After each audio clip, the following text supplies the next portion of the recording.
Court భవనం ఏర్పాటు కోసం కేటాయించిన స్థలాన్ని లాయర్ కబ్జా చేసిన ఘటన సిద్దిపేట జిల్లాలోని గజ్వాల్లో చోటు చేసుకుంది. దీంతో సదరు న్యాయవాదిపై పోలీసులు కేసు నమోదు చేయగా అడ్వకేట్స్ బార్ కౌన్సిల్ అసోసియేషన్ అతన్ని కౌన్సిల్ నుంచి తొలగించింది.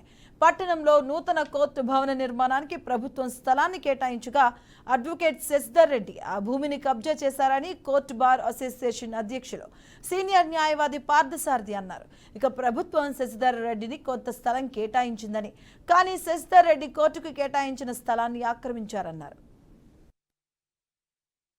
ఈ ల్యాండ్ విషయంలో నిర్మాణంలో భాగంగా గత కొంతకాలంగా జూనియర్ న్యాయవాది అయిన శశిధర్ రెడ్డి అక్కడ నిర్మాణ పనులను అడ్డుకుంటున్న క్రమంలో మేము అట్టి విషయమై అతన్ని విచారించగా మాకు గవర్నమెంట్ తరఫున ఈ ల్యాండ్ నాకు రిజిస్ట్రేషన్ అయిందని చెప్పి అట్టి డాక్యుమెంట్లు మేము పరిశీలించగా అందులో ఉన్న హద్దులకు ఈ కోర్టు ఉన్న జాగాకు ఎలాంటి సంబంధం లేకుండా ఉన్నది.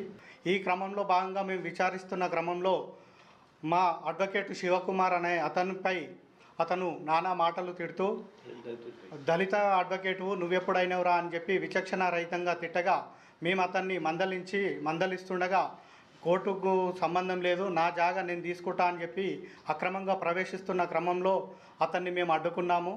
ఆ క్రమంలోనే అతన్ని నానా బూతు మాటలు తిడుతూ ఇబ్బందికి గురి చేసిండు. ఈ క్రమంలో మేము బార్ అసోసియేషన్ తరఫున అతనిపై ఓ తీర్మానం చేయడం జరిగింది. అందరూ సీనియర్ న్యాయవాదులు, జూనియర్లు అందరం కలిసికట్టుగా ఏకగ్రీవ తీర్మానం చేసి మా బార్ అసోసియేషన్ నుంచి అతన్ని తొలగించడం జరిగింది.